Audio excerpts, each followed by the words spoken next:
C'est parti. Ok.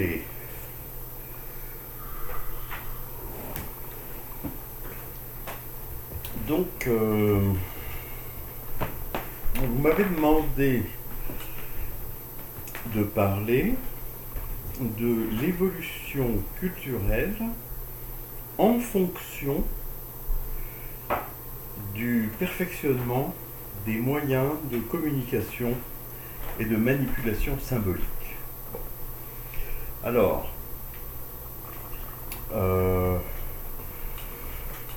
je voudrais d'abord dire que ce que je vais vous présenter là, c'est une façon de concevoir l'histoire ou l'évolution culturelle, qu'il y en a bien d'autres.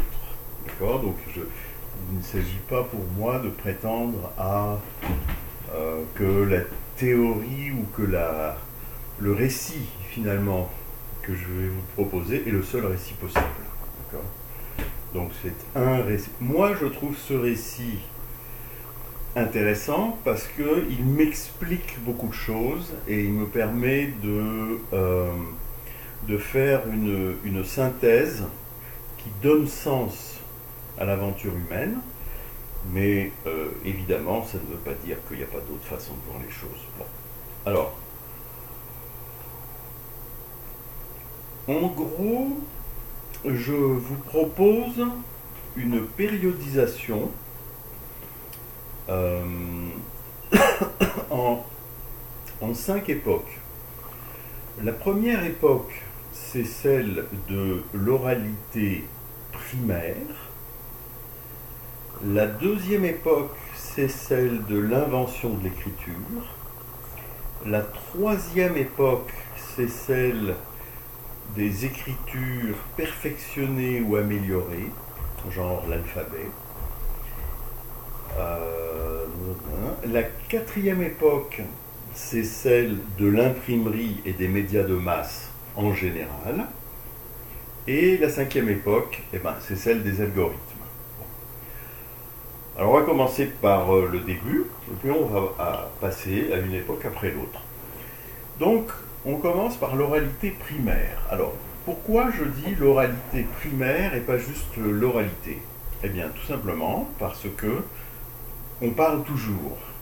D'accord ? Donc, quand je veux dire l'oralité primaire, je veux dire que pendant, si l'humanité, enfin l'espèce sapiens sapiens est apparue, disons, ce qu'on en sait maintenant, autour de moins 200 000 avant l'ère commune, d'accord ? Et si les premières formes d'écriture apparaissent autour de moins 3000, d'accord ? Donc si vous faites le compte, moins 200 000, moins 3000, en fait, 3000 c'est presque rien, ou 5000 c'est presque rien par rapport à 200 000. Donc ça veut dire que pendant la plus grande partie de son existence, l'humanité n'a pas connu de système de communication perfectionné du genre écriture, mass média, etc., etc. Ça veut dire que biologiquement, on a évolué pour parler, pas pour écrire. D'accord ? Oui. Voilà. Donc l'humanité arrive équipée avec tout ce qu'il faut pour le langage et pour manipuler des systèmes symboliques, mais elle le fait avec des moyens non techniques. C'est-à-dire elle le fait avec son propre corps, en quelque sorte, et pas tellement plus. Bon, oui, un peu plus, des tam-tams, des statues, des images, etc. Mais enfin, je veux dire, ça va pas très loin. Donc, déjà, il faut avoir une idée de cette échelle temporelle. D'accord ? Et bien comprendre que tous les moyens de communication perfectionnés sont très très tardifs dans l'histoire de l'humanité. Et donc, quand je parle de l'oralité primaire, c'est de ça que je veux parler. Voilà. Ouais. Parce qu'après, une fois qu'on invente l'écriture, d'autres moyens de communication, etc., on continue à parler, bien entendu. Et ça, d'ailleurs, c'est un trait capital si on veut comprendre l'histoire de la communication, c'est que les anciens moyens de communication ne disparaissent jamais. Il y a toujours des nouveaux qui se rajoutent et qui complexifie l'ensemble des moyens de communication, qui en fait un système plus complexe, avec plus d'éléments, des interactions, etc. Mais les anciens moyens ne disparaissent pas. D'accord? Pareil, oui. Excellent! Enfin une question! Parce que en étape 2, en période 2, il y a, donc les écritures primitives. Quoi. Oui, c'est ça, c'est ça. Celles-là, on les a effacées, non? Enfin, autant je suis d'accord que la période 3, donc celle de l'écriture avec des alphabets complexes, a largement influencé la langue orale, et de la même façon qu'ensuite l'ère de la presse a largement influencé toutes les autres. Je veux dire, les écritures cunéiformes ou les écritures primitives, on les a plus, quoi. Elles ont clairement été mangées par l'écriture complexe. Bon, excellente question. D'abord, il faut toujours dire ça quand tu connais pas tout de suite la réponse. Mais oui, alors, bon, Adrien, ça serait sympa si tu te mettais ailleurs que derrière l'écran, comme ça au moins je verrais l'étincelle dans ton regard et ça me stimulerait pour parler. Bon, donc, ce qui se passe, c'est que les premières écritures sont, à l'époque on disait idéographiques, c'est-à-dire que le signe représente une idée, d'accord? Maintenant, les nouveaux archéologues, les nouveaux historiens disent logographique, c'est-à-dire le signe représente une expression linguistique quelconque. Et ça forme un contraste clair avec les écritures phonétiques, c'est-à-dire où les signes représentent des sons. D'accord? Donc les premières écritures sont logographiques ou idéographiques si vous voulez. En fait, quand on les regarde de près, elles ont toujours joué peu ou prou avec les sons. D'accord? Par des systèmes de rébus. Bon, alors, pour répondre déjà à Adrien, bon, si tu regardes l'écriture chinoise ou les kanji japonais, etc., évidemment, tu as des idéogrammes qui n'ont absolument pas disparu. Et d'autre part, même chez nous, on continue à jouer avec un nombre incroyable d'icônes, ne serait-ce que sur les ordinateurs, mais tout simplement sur les toilettes, tu vois, genre homme, femme, etc. Bon, il y a plein d'icônes qui nous permettent les signes de la circulation. Quand vous passez le code, ben, vous avez à apprendre la signification. C'est des idéogrammes, ni plus ni moins. Et au fond, le système de représentation des nombres est aussi idéographique. Quand vous écrivez 1, 2 en écriture arabe, vous le prononcez 12 en français et 12 en anglais, donc c'est clairement pas une écriture phonétique, c'est vraiment une écriture idéographique. Donc l'idéographie est toujours là. Et d'ailleurs on la retrouve aussi dans les systèmes scientifiques, bon, par exemple le tableau de Mendeleïev des éléments chimiques, bien sûr, les éléments sont représentés par les deux premières lettres, donc il y a un élément phonétique, mais en fait, quand tu reconnais le nom de l'élément, tu le replaces dans le tableau, et c'est ça qui est important, c'est sa place dans le tableau, d'accord? Donc c'est vraiment un fonctionnement idéographique. Donc en réalité, l'idéographie est toujours là. On continue à faire fonctionner des idéographies, il y a un renouvellement de l'idéographie, par exemple avec les icônes informatiques, etc. Donc, quelque chose qui a été inventé dans le domaine de la communication n'est jamais désinventé. Il peut être perfectionné, mais il n'est pas désinventé. Alors, ce que je voudrais souligner surtout, c'est le rapport entre la complexité ou le perfectionnement des systèmes de communication et la culture qui est supportée par ce système de communication. Donc vous voyez que là, j'adopte la théorie qui consiste à dire l'infrastructure, c'est pas l'économie, d'accord? L'infrastructure, c'est hypothétiquement le système de communication. Pourquoi? Parce que l'être humain étant d'abord défini par sa capacité à parler, c'est ça qui le distingue le plus des autres animaux, par sa capacité symbolique. Tout ce qui augmente cette capacité de manipulation symbolique, eh ben c'est ça qui va nous servir d'indice pour mesurer l'évolution culturelle.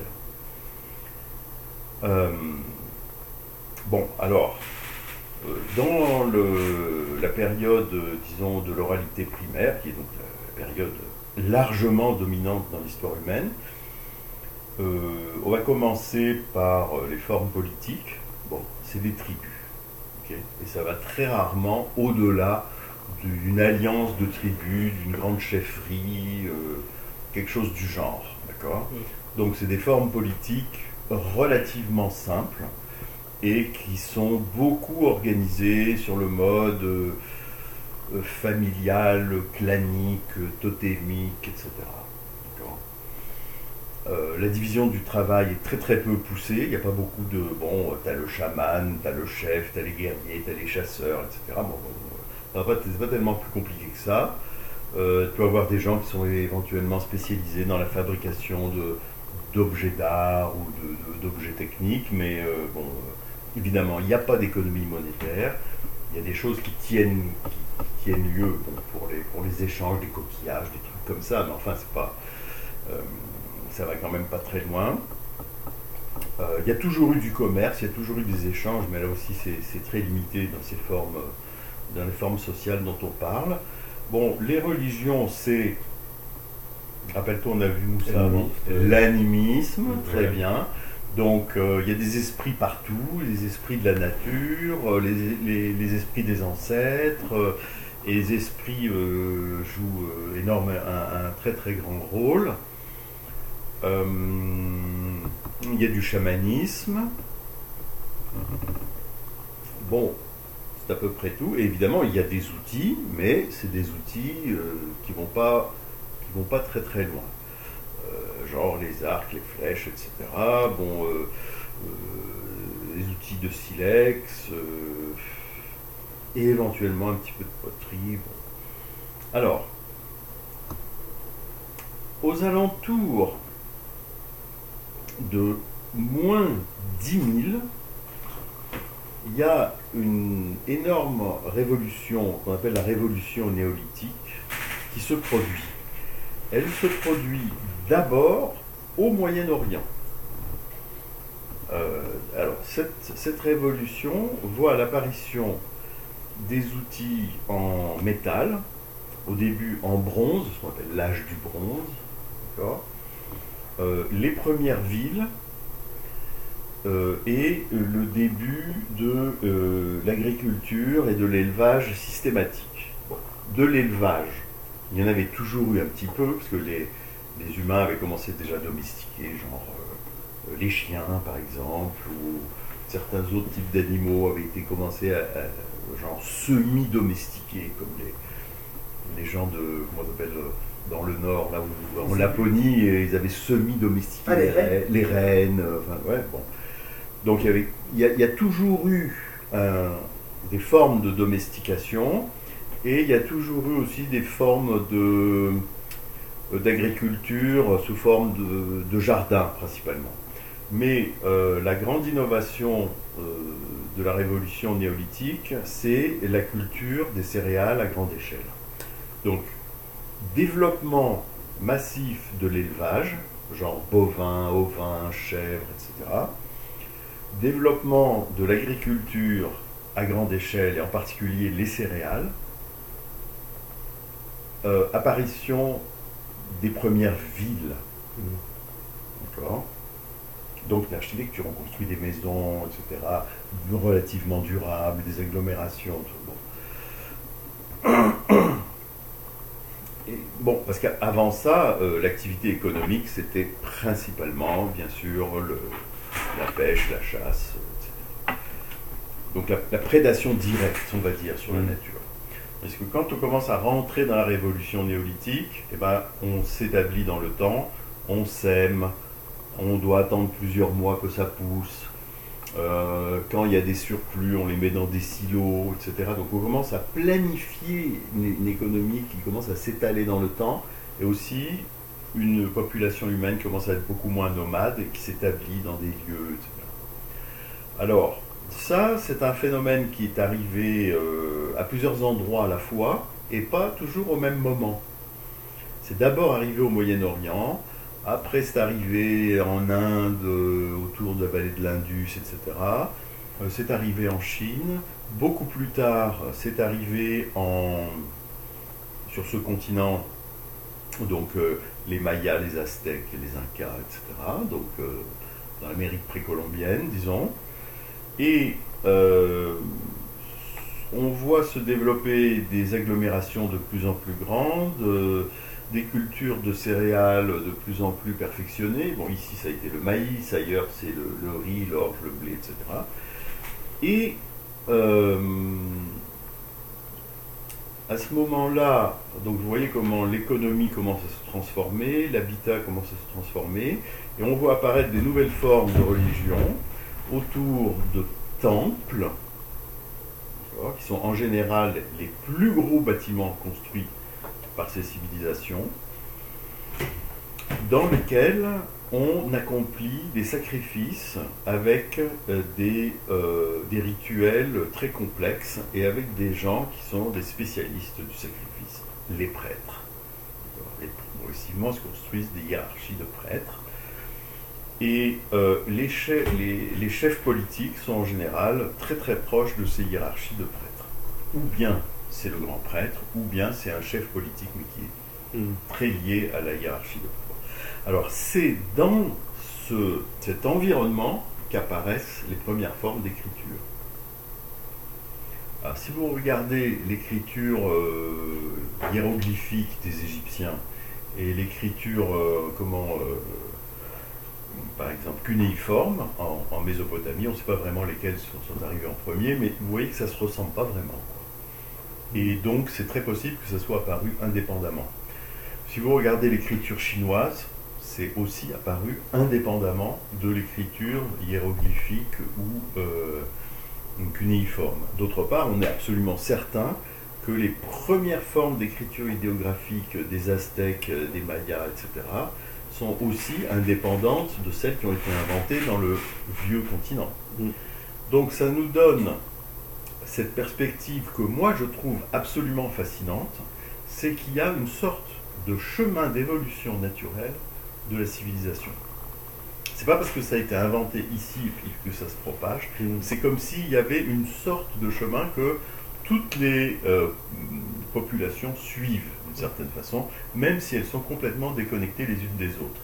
Et puis ce qui est frappant aussi, c'est les styles architecturaux. C'est-à-dire que dans toutes ces civilisations, vous avez des architectures de type pyramidal.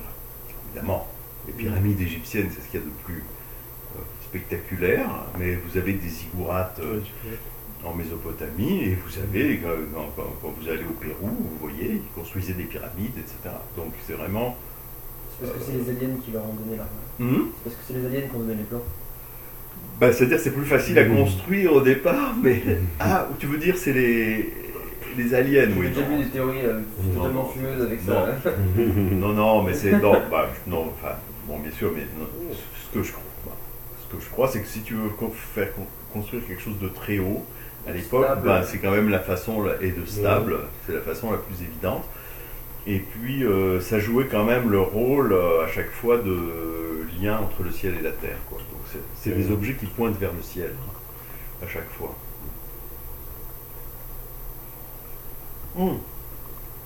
Et alors là, donc à la suite de ce processus de la révolution néolithique, on peut dire qu'il y a une espèce de couronnement presque partout. C'est l'invention de l'écriture. Et là, il y a un feedback qui recomplexifie l'organisation de la civilisation. Bon, d'abord au point de vue économique, parce que tu peux faire des budgets, tu peux faire des comptes, tu peux enregistrer des événements, donc il y a des espèces de secrétariats ou de chancelleries qui se mettent au point. En général, les temples ils dirigent tous des grands domaines. Ils font travailler des armées soit d'esclaves, soit de paysans libres, enfin, etc. On ne connaît pas exactement, parce que mais en tout cas, il commence à y avoir des formes de gestion à grande échelle, qui est permise uniquement par le fait que les choses peuvent s'enregistrer. Bon, ensuite, il y a des gros progrès, évidemment, en astronomie, puisqu'on peut commencer à enregistrer la position des étoiles. Les gens font des calendriers. Il y a des progrès en médecine. Bien sûr, il y a le début d'une arithmétique et d'une géométrie complexe, qui est évidemment orientée pratique au début, mais clairement, c'est des gens qui ont des grandes compétences en ingénierie, d'accord, puisque ce qu'ils ont construit est encore là. Mais c'est pas seulement des trucs en granit, hein, c'est aussi l'organisation des canaux d'irrigation au bord des grands fleuves, le Nil, le Tigre, l'Euphrate, l'Indus, le fleuve jaune, etc. etc.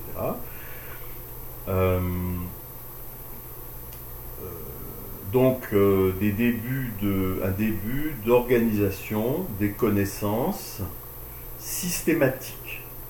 Parce que avant ça, pendant l'immense période de l'oralité primaire, les connaissances ne pouvaient être codées que par des récits.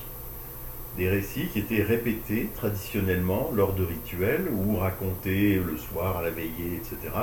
En général de style poétique, avec de la musique, souvent des danses, souvent des rituels sacrificiels, etc. qu'on répétait. Et donc les gens se racontaient leur histoire, donnaient sens à l'univers qu'il y avait autour d'eux, et résumer un petit peu les principales connaissances de leur culture dans ces récits. Pourquoi ? Parce que le récit, c'est ce qui est le plus facile à retenir. D'accord ? Notre esprit est fait pour retenir des histoires. Pour prendre un exemple que j'aime bien donner, si je vous raconte l'histoire du petit chaperon rouge, une fois, eh ben, vous allez le retenir pour toujours. D'accord ? Mais si je vous récite les cours de la bourse de Hong Kong d'hier, et ben dans 2 jours, vous les aurez déjà oubliés. D'accord ? Donc, l'écriture, ça permet de retenir des choses qu'on ne peut pas retenir spontanément. D'accord ? Je vous raconte plusieurs histoires, vous allez retenir ces histoires. Par contre, des choses qui sont sous forme de liste, sous forme de tableau, sous forme comme ça de structure d'informations très dense, eh ben, c'est presque impossible à retenir si vous n'avez pas une mémoire externe. Donc vous voyez, ce que fait l'écriture, au fond, c'est d'augmenter principalement la mémoire individuelle et la mémoire collective. Elle l'augmente en l'objectivant, en la mettant à l'extérieur du système cognitif purement biologique, d'accord ? Et le système cognitif biologique va commencer à faire une boucle avec entre soi-même et les projections extérieures. D'accord ? Et en fait, la cognition, elle est toujours à la fois sociale, parce que vous utilisez des langues, des systèmes symboliques, des connaissances, etc., qui sont fournis par la société. Vous n'avez l'individu tout seul qui invente tout ça. Et donc sociale et technique. D'accord ? C'est quasiment impossible de penser sérieusement la cognition humaine si vous la séparez de ses dimensions sociales et techniques. Donc évidemment, il y a un fondement biologique, mais il y a toujours en quelque sorte, sur ce module biologique, vous branchez des modules sociaux et des modules techniques. Bon, alors, on a là des civilisations qui sont très élaborées, donc avec des religions très complexes, très souvent avec des littératures écrites, avec des formes d'art extrêmement subtiles, très belles, bon, je sais pas, l'art égyptien ou l'art chinois, etc. Bon. Même l'art mésopotamien. Bon.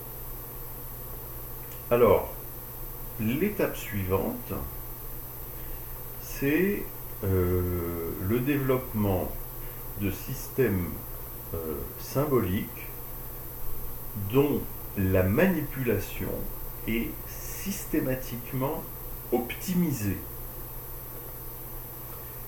Alors, les deux, bon, on pourra en prendre plus, mais l'exemple traditionnel, le premier exemple, c'est celui de l'alphabet.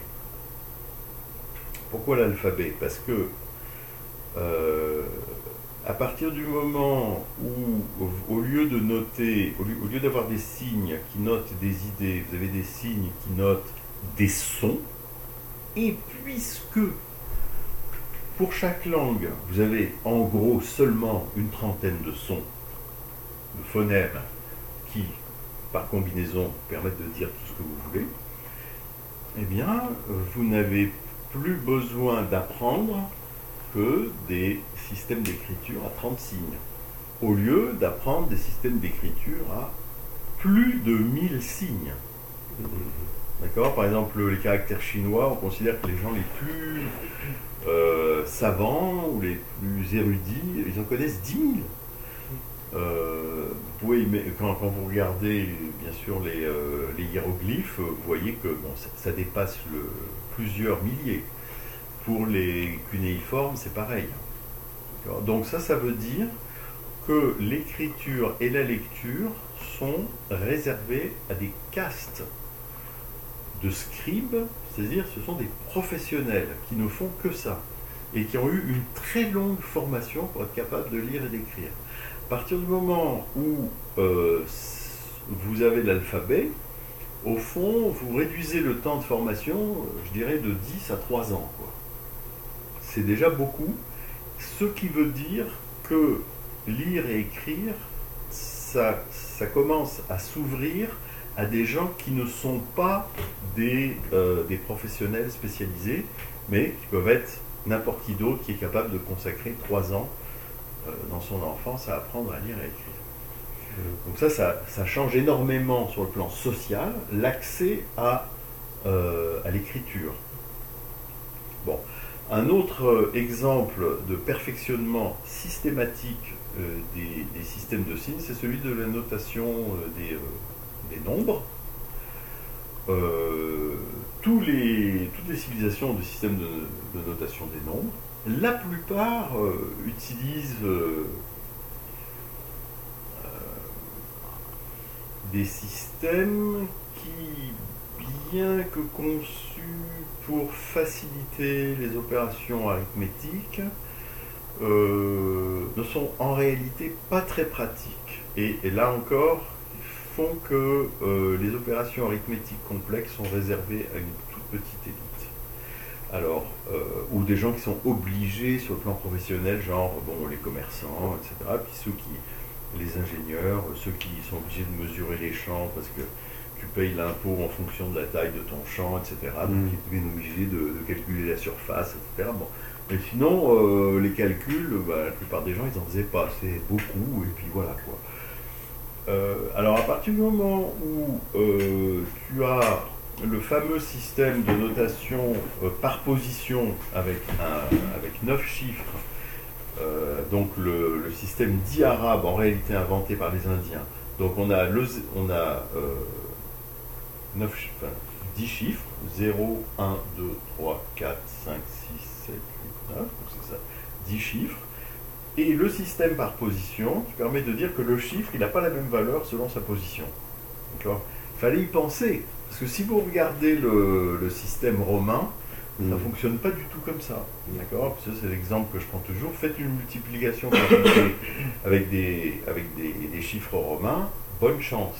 D'accord ? Et il n'y a pas d'algorithme uniforme à appliquer à chaque fois. D'accord ? C'est un casse-tête. D'ailleurs, les gens ne faisaient pas à la main, ils utilisaient des abacs, des systèmes de bouliers, des petits cailloux, enfin des trucs comme ça, et ensuite ils écrivaient, donc il y avait une différence entre le système de calcul et le système de notation, etc. Est-ce que là, il n'y a plus de différence entre le système de calcul et de notation, et le système de calcul est complètement uniformisé. Donc vous voyez, ça c'est encore un perfectionnement dans les systèmes de signes. Bon, on pourrait parler, je ne sais pas moi, d'un certain perfectionnement des idéogrammes chinois qui ont été organisés de façon beaucoup plus systématique avec des dictionnaires, des clés, etc. Bon, donc eux, ils n'ont pas inventé l'alphabet, mais ils ont trouvé un moyen de perfectionner leur système d'écriture. Voilà. Alors, une fois qu'on se trouve dans des sociétés qui utilisent ces nouveaux systèmes d'écriture, eh ben, on voit apparaître un certain nombre d'institutions sociales, de formes politiques et sociales et aussi épistémologiques nouvelles. Alors, déjà apparaissent la philosophie, manière de réfléchir de façon abstraite, indépendamment, en tout cas prétendument indépendamment de la tradition léguée par les ancêtres, une visée universelle sur le plan de qu'est-ce qui est vrai, qu'est-ce qui est faux, d'accord, genre une démonstration mathématique, c'est les Grecs qui ont fait ça, qui évidemment utilisaient l'alphabet, des religions qui se présentent comme universelles, d'accord, bon, le judaïsme c'est pas une religion universelle, mais le Dieu est universel. Dans le christianisme, ça se présente comme une religion universelle. L'islam se présente comme une religion universelle. Le bouddhisme se présente comme une religion universelle. Alors tout ça, ce sont des religions qui ont des écritures sacrées qui sont notées alphabétiquement. D'accord ? Donc c'est détaché d'un espèce de contexte culturel, local, territorial très fort, et ça peut se transporter très facilement. Et de fait, on constate que, en tout cas, la chose est très visible au Moyen-Orient, les civilisations basées sur l'alphabet ont été tout de suite plus puissantes que les autres. C'est-à-dire, les Grecs, les Égyptiens n'ont pas résisté aux armées d'Alexandre. D'accord, ni les Mésopotamiens. Alexandre, donc le grec, qui au IIIe siècle avant Jésus-Christ a conquis tout le Moyen-Orient et qui a compris une partie de l'Inde. D'accord. Ensuite, les Romains, on a aussi une grande civilisation alphabétique. Ensuite, les Arabes, autre grande civilisation alphabétique. D'accord. Donc là, ça construit. Alors, il y a deux formes politiques nouvelles. C'est la cité, grande importance et relative autonomie des villes, d'accord. Et puis l'autre forme politique, c'est l'empire à vocation universelle, avec un système de communication qui est central pour la survie de l'empire, genre les voies romaines, la Méditerranée au milieu avec les ports, etc. D'accord. Donc, si vous regardez d'autres empires beaucoup plus tardifs comme les Mongols, qui eux n'étaient pas du tout, enfin c'est hyper continental, mais tout l'empire mongol reposait sur un système de postes, de routes, de coursiers à cheval, etc. La communication, quoi. Si la communication s'interrompt, t'es foutu. Parce que tout de suite, t'as le gouverneur du coin qui prend le pouvoir, et puis c'est fini. Voilà. Bon. Et tout ça, enfin ces formes de civilisation donc très élaborées, alors là avec des littératures, des sciences, des mathématiques, des formes d'art absolument merveilleuses, bon, tout ça dure jusque, en gros, le milieu du XVe siècle. Jusqu'au milieu du XVe siècle, il n'y a quasiment pas de différence entre toutes les formes de civilisation qu'il y a sur la planète. Certaines sont plus avancées que d'autres, etc. Mais au fond, on est toujours dans cet univers où, bon, d'abord, on va dire, sur le plan économique, l'argent existe, le commerce est très développé, parce que justement, c'est des grands empires, des routes, il y a toujours plein de brigands, enfin, je veux dire, relativement sûrs, qui favorisent le commerce, des systèmes d'écriture qui favorisent la communication, une certaine accumulation du savoir, etc. Donc tout ça existe un peu partout, en tout cas dans toute l'Eurasie, disons. Hein. Et puis, il y a l'invention de l'imprimerie.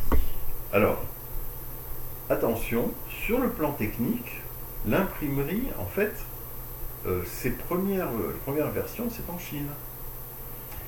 Et il y a même des systèmes d'imprimerie à caractère mobile en métal en Corée. au XIIIe, XIVe siècle, donc avant Gutenberg. Oui, d'ailleurs. Hein? Oui, d'ailleurs, je me posais la question. Pourquoi est-ce que. C'est une question un peu ésotérique, mais pourquoi est-ce qu'il n'y a pas eu des systèmes d'imprimerie utilisant du métal, enfin aussi des caractères mobile et de l'argile en fait? Parce que l'argile, c'est la pâte à modeler, quoi. Oui, tout à fait. Pourquoi est-ce que c'est pas apparu plus tôt? Bon, et ben parce que c'est très très difficile sur le plan technique. L'argile, si tu. C'est grave. Donc en fait, les premières formes d'imprimerie vraiment en Chine, elles étaient à partir d'une espèce de gros tampons en bois en fait. Ok. Donc, mais bon, alors d'abord, c'était des tampons en bois, donc c'était pas des caractères mobiles. Ok. Déjà, ça limite beaucoup le côté pratique. En plus, on imprime des caractères chinois, d'accord? Donc il y en a beaucoup, beaucoup. Donc tout ce que tu fais, c'est accélérer l'impression des pages. Donc il y a un aspect technique, mais il y a surtout un aspect économique et politique, c'est-à-dire que l'imprimerie était sévèrement contrôlée par l'empereur. Et elle était utilisée uniquement pour imprimer les lois, les classiques, et puis c'est tout. Personne n'avait le droit d'imprimer que l'empereur. Enfin, l'imprimerie de l'Empire, quoi. Donc c'était pas un business, c'est ça. Et puis, cette amélioration technique fantastique que constituent les caractères mobiles en métal, d'accord, en fait, elle n'a été utilisée réellement que par des monastères bouddhistes et qui s'en servaient pour imprimer les textes sacrés, le canon bouddhiste, les textes sacrés. C'était utilisé à rien d'autre.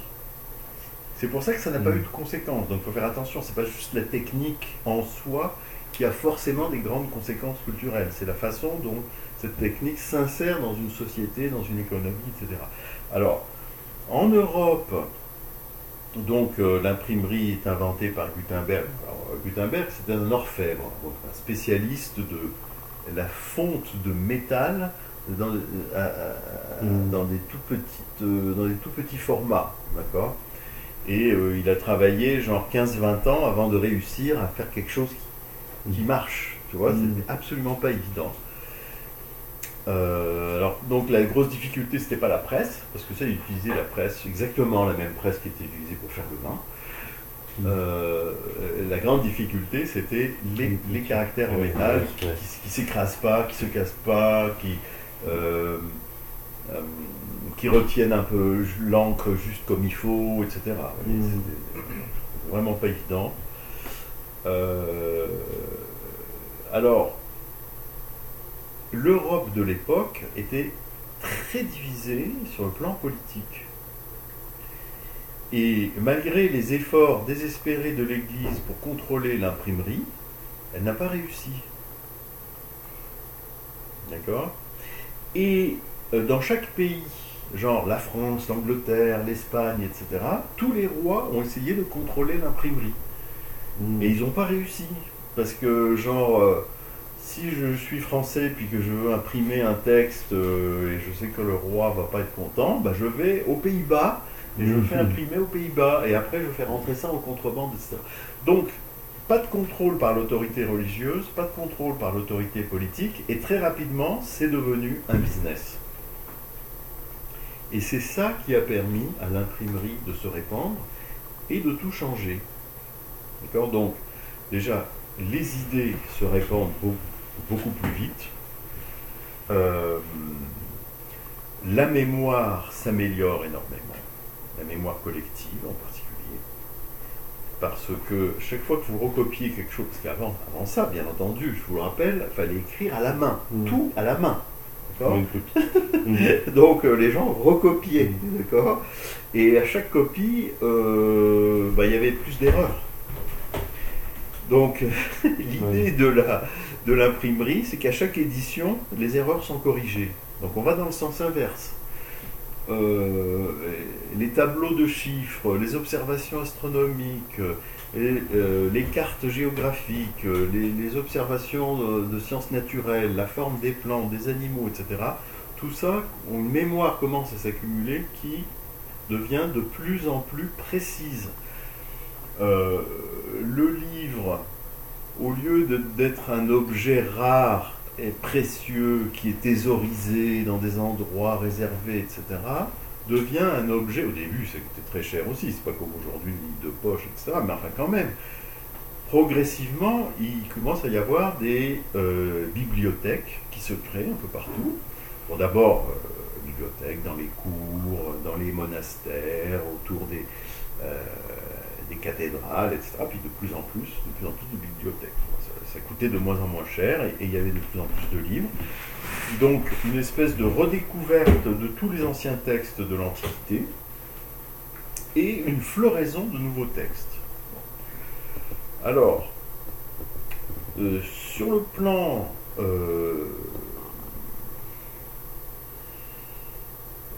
plan économique, on peut dire que l'imprimerie, c'est le premier exemple de la révolution industrielle. C'est-à-dire que vous avez une machine qui vous permet de fabriquer un produit qui va être identique, d'accord? Parce que la copie de ce livre est exactement la même que la copie suivante du même livre, la copie suivante, la copie suivante. C'est plus une fabrication artisanale, d'accord? Ça commence à être une fabrication industrielle, et après l'idée va être reprise dans le textile, et puis après dans d'autres domaines, etc. Donc, ça c'est déjà une chose importante.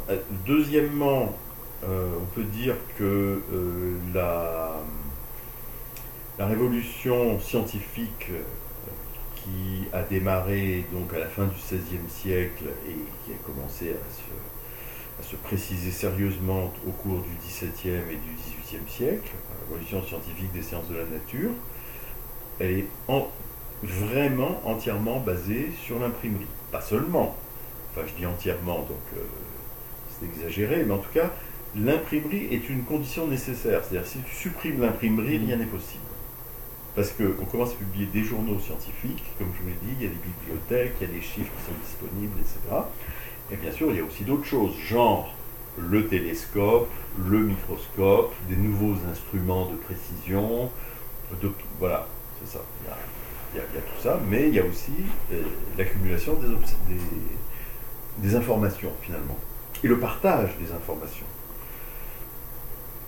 Sur le plan politique, alors là, les conséquences sont absolument énormes, parce qu'avec l'imprimerie, on est obligé de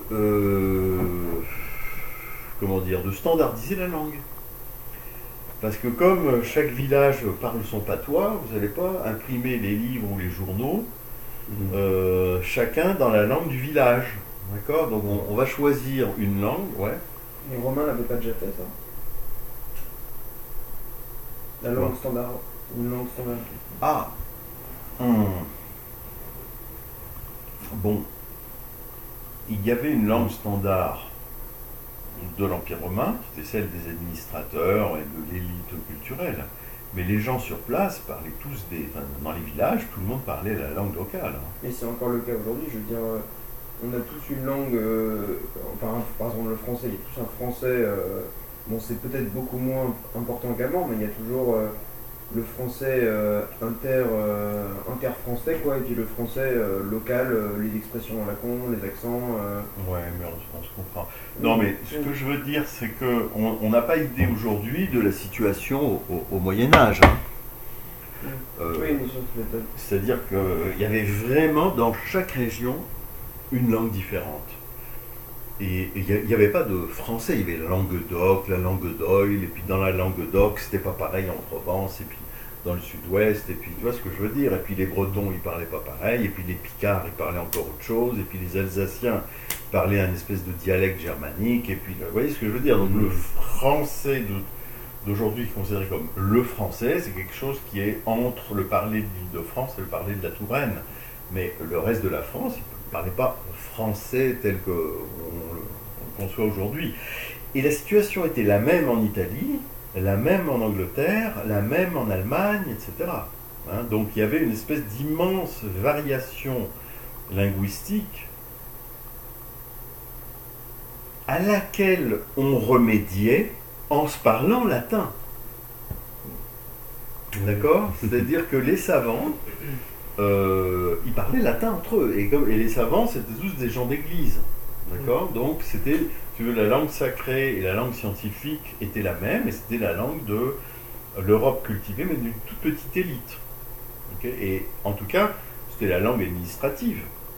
Je veux dire, les gens à l'époque de, je sais pas moi, de Charlemagne, donc l'an 800, les gens à l'époque de Charlemagne, ils parlaient tous leur patois, mais les fonctionnaires de Charlemagne, les toutes petite élite, ils parlaient latin, pour être sûr de se comprendre entre eux.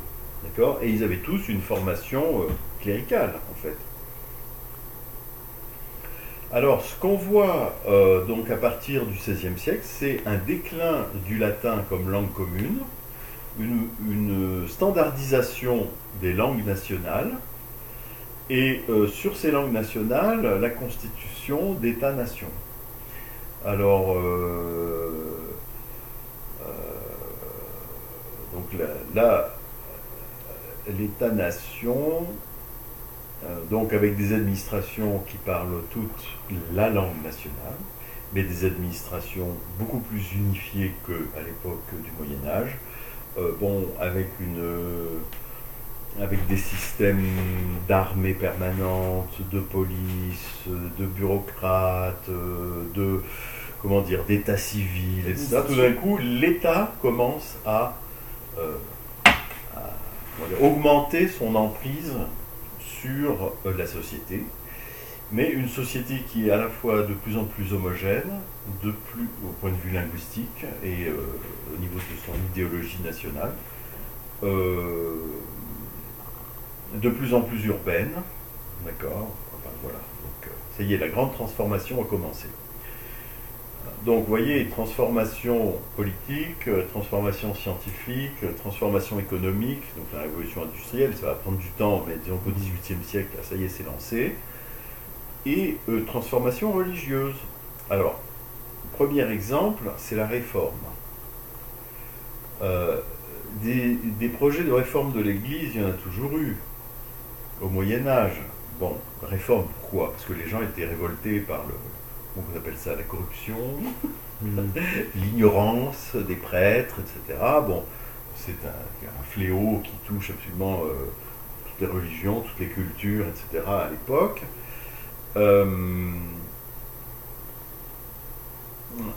Mais si je reviens à Luther, donc celui qui a lancé la réforme au début du XVIe siècle, le truc qui l'a vraiment énervé, c'est que le pape, qui avait besoin de beaucoup d'argent, a lancé un système d'indulgence. Donc si tu donnes de l'argent au pape, il te donne en échange des parts de paradis garanties.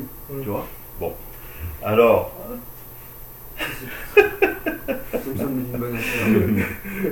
genre, thumbs up. Alors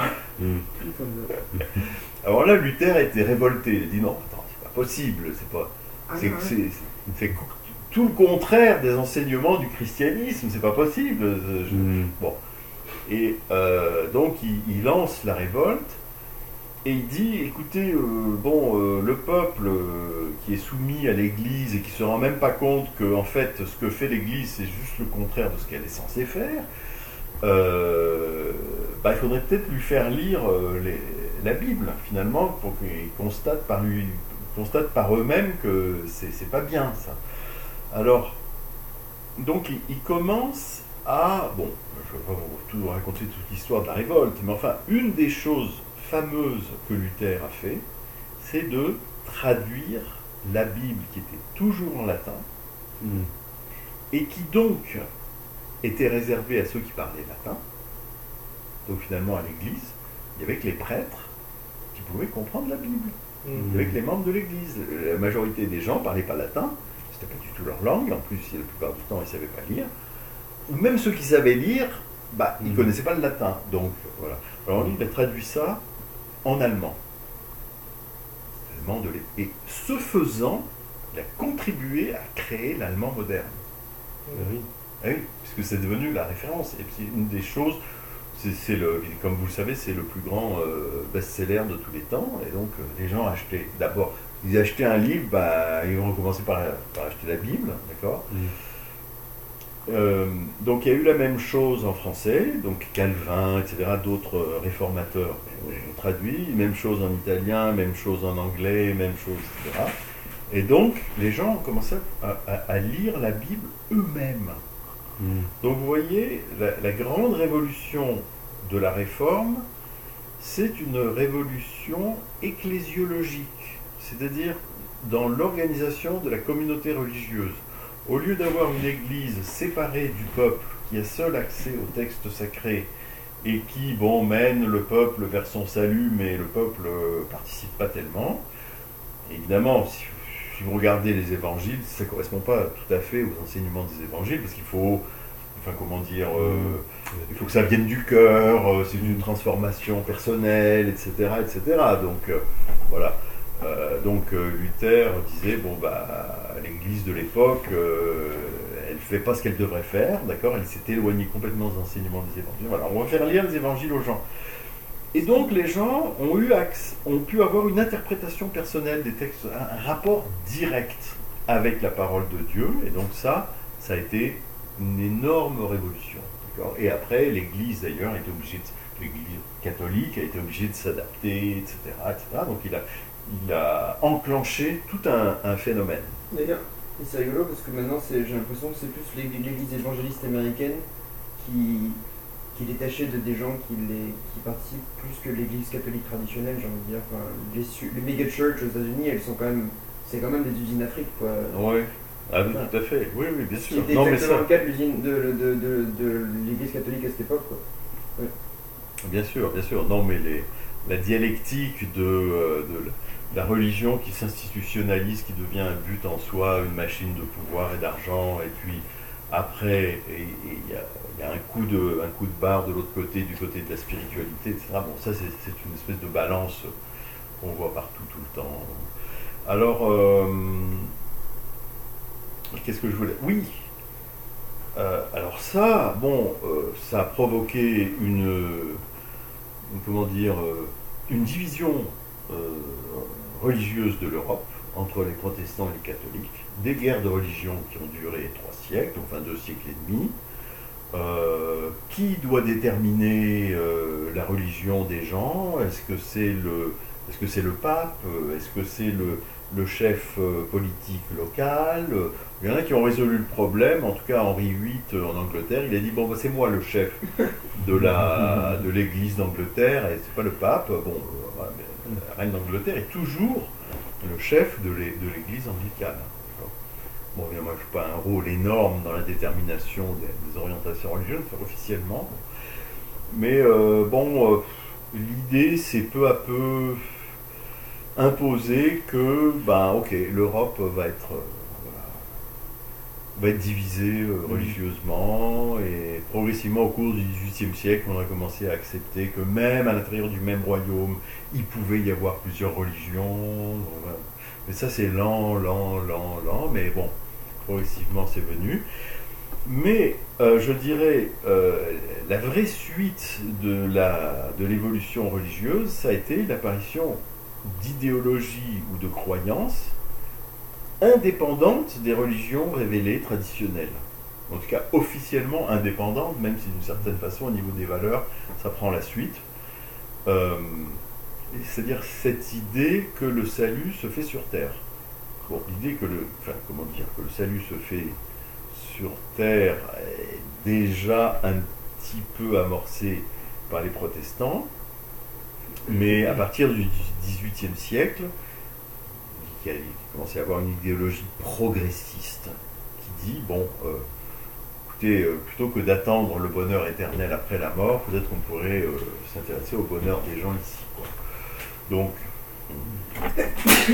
pensée révolutionnaire, alors qui d'abord va prendre la forme libérale, amélioration des conditions économiques, amélioration des formes politiques, diminution de l'absolutisme, etc., plus de démocratie et tout, et qui ensuite a pris une forme antilibérale, c'est-à-dire le socialisme. Donc c'est les deux grandes idéologies qui ont commencé à remplacer la religion. On peut dire que c'est des sortes de religions séculières. D'accord ? On vous promet un monde meilleur, mais ce monde meilleur ne sera pas après votre mort, il sera plutôt pour vos descendants. Voilà. Donc,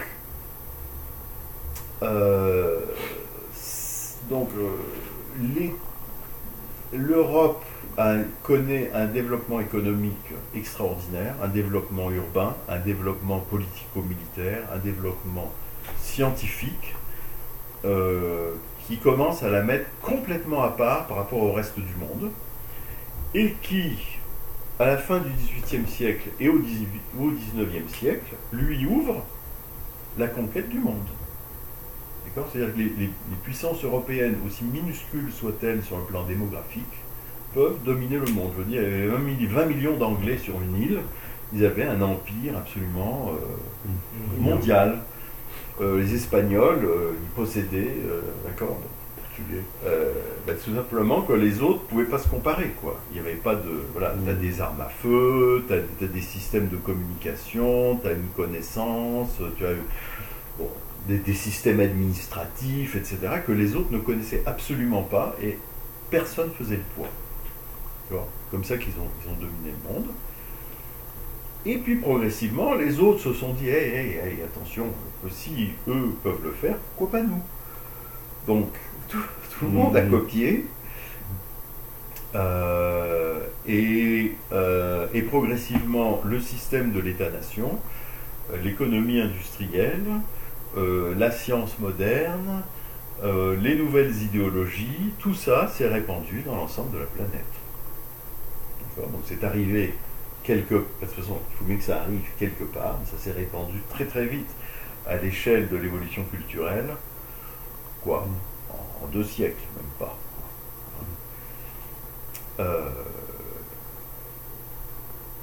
Et assez rapidement, donc il y a eu des perfectionnements dans l'imprimerie elle-même. Bon, d'abord, au lieu que ce soit la vieille presse à faire le raisin, c'est devenu des machines à vapeur.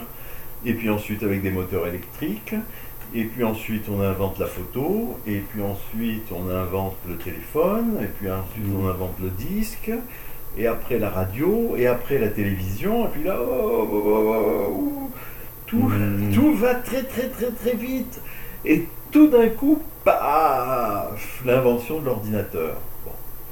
Alors, vous voyez que l'imprimerie, qu'est-ce que c'est au fond ?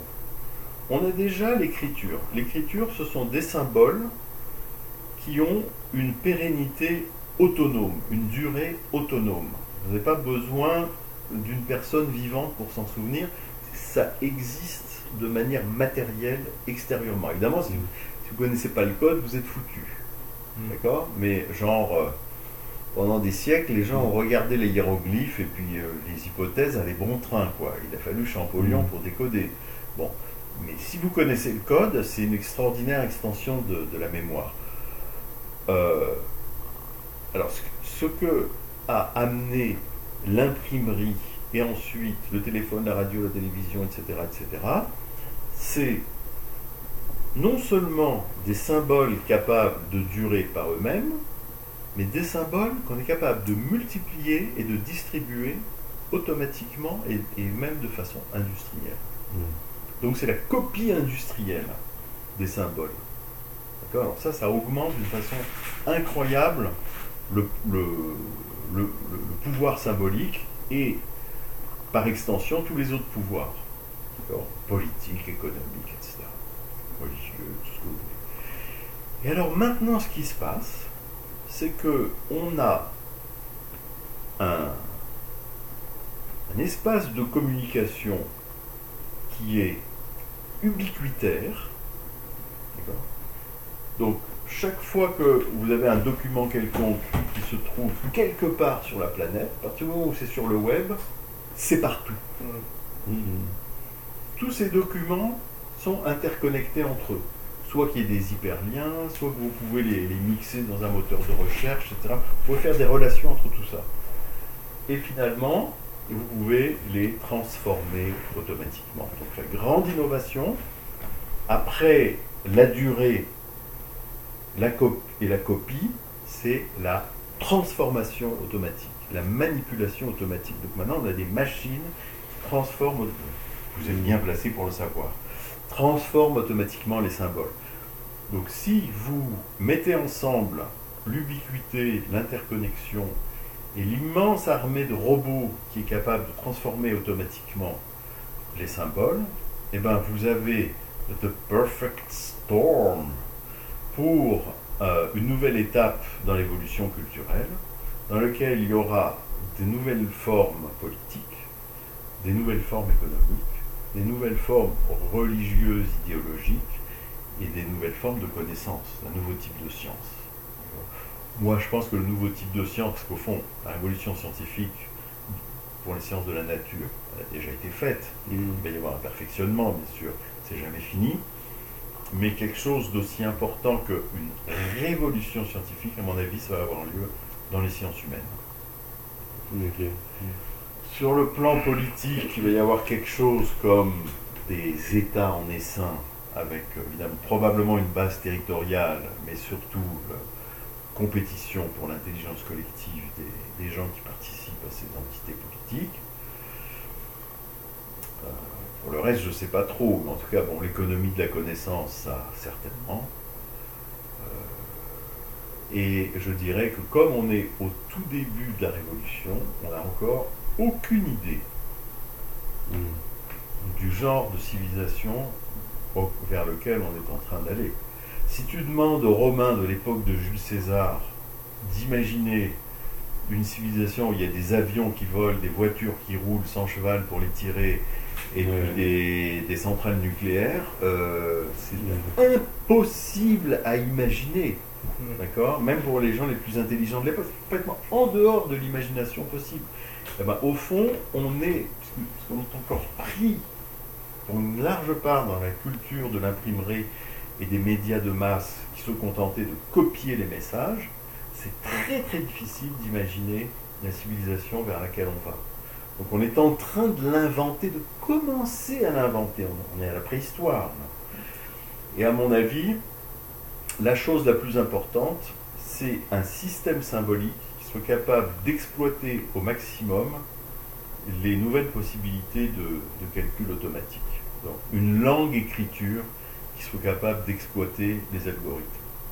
Et c'est justement ce que nous sommes en train de faire. Nous sommes à la pointe avancée de l'évolution culturelle.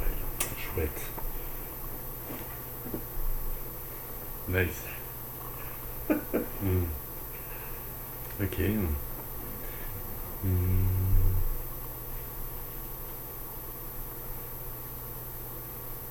Juste une question sur l'État-nation. Ouais. L'idée d'une État-nation. Est-ce que ça a un rapport avec. Est-ce que vous soyez éthiquement homogène aussi ou non? Comme par exemple le Canada ou l'Amérique, est-ce que c'est une État-nation? Oui. Donc le Canada, c'est un État-nation.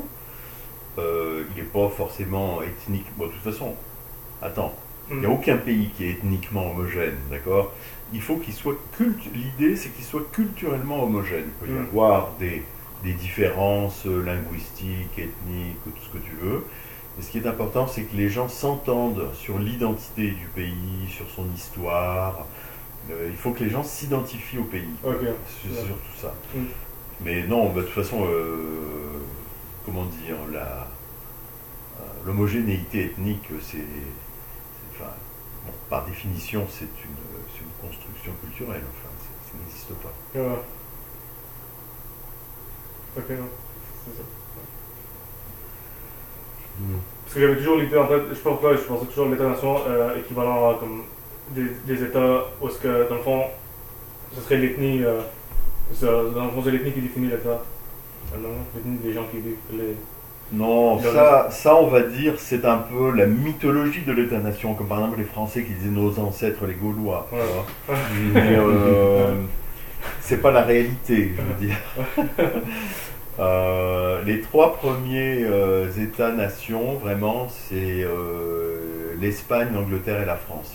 C'est les 3 qui ont commencé à construire une identité nationale, une langue nationale, un État unifié, très très bien organisé sur le plan administratif, etc. Et puis après, ils ont été imités. Ils ont été imités par les Allemands, ils ont été imités par les Italiens, par les Chine. Comment ? La Chine n'a pas fait un État-nation assez rapidement. L'Empire chinois.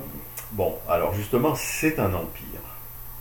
C'est pas du tout un État-nation, donc c'est un peu la forme de...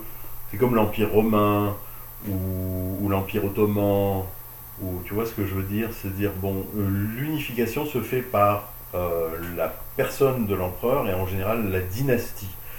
Mais bon, en Chine, État-nation, je sais pas moi, il y a eu des dynasties mongoles, des dynasties turques, des dynasties, enfin tu vois, bon, toutes les grandes dynasties n'étaient pas chinoises. Et en plus, à l'intérieur même de la Chine, il y avait une très très grande diversité linguistique, culturelle, etc. Je veux dire, même encore aujourd'hui, tu parles cantonais ou tu parles mandarin, c'est 2 langues aussi différentes que le français et l'allemand. Tu vois ce que je veux dire ? C'est un empire, la Chine. Et je veux dire, tu regardes les Ouïghours, ceux qui sont à la frontière du Vietnam, ça n'a strictement rien à voir. Tu vois. Non, il n'y a pas d'identité. Mais évidemment, vue de France, ah ouais, ils ont tous les yeux bridés, mais je veux dire, non, c'est pas vrai. En fait, elle a été plus unifiée par son système d'écriture, je dirais, qui était le système administratif de l'Empire, quoi. D'ailleurs, c'est ça qui c'est très intéressant, l'écriture chinoise, de ce point de vue-là, parce que c'est la même écriture, mais tu peux le lire dans des langues différentes. Tu vois, les Japonais, ils utilisent les caractères chinois, ils appellent ça les kanji, mais ils les lisent en japonais. Donc c'est vraiment des idéogrammes. Il y a une déconnexion entre l'écriture et la langue.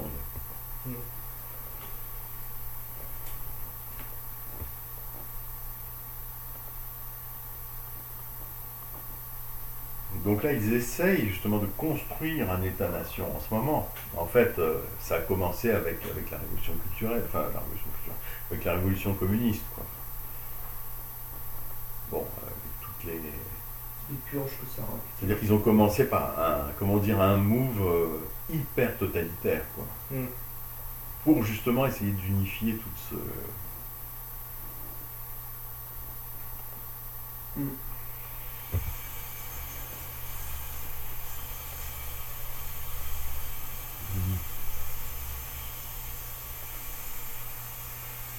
Alors vous voyez, ça donne une perspective sur l'histoire, quoi, dans quelle direction on va, etc.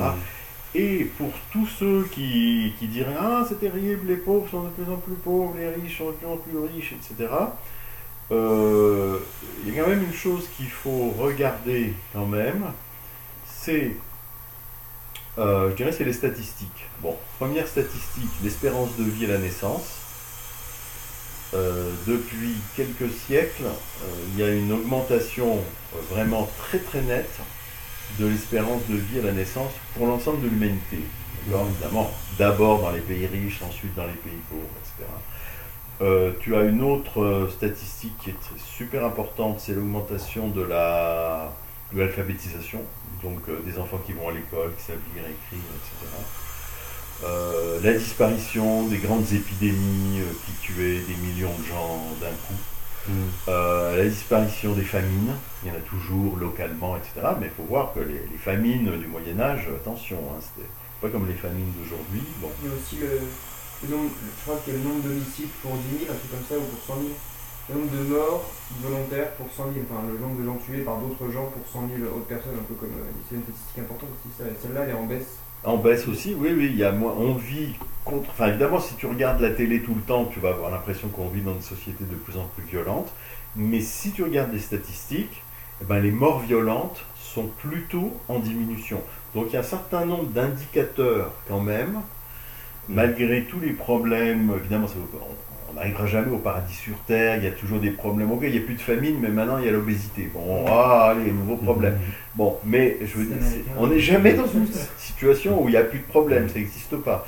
Mais ce que je veux dire, c'est qu'au fond, on change de problème. Je préfère avoir le problème de l'obésité que le problème de la famine, tu vois. Donc voilà, il y a quand même, en gros, et si on regarde comme ça, au niveau vraiment anthropologique, une amélioration de l'état de l'espèce humaine. Ça ne veut pas dire qu'il faut baisser les bras et dire tout est gagné et pas s'indigner des injustices, mais il faut quand même regarder les choses un peu froidement, quoi. Ok.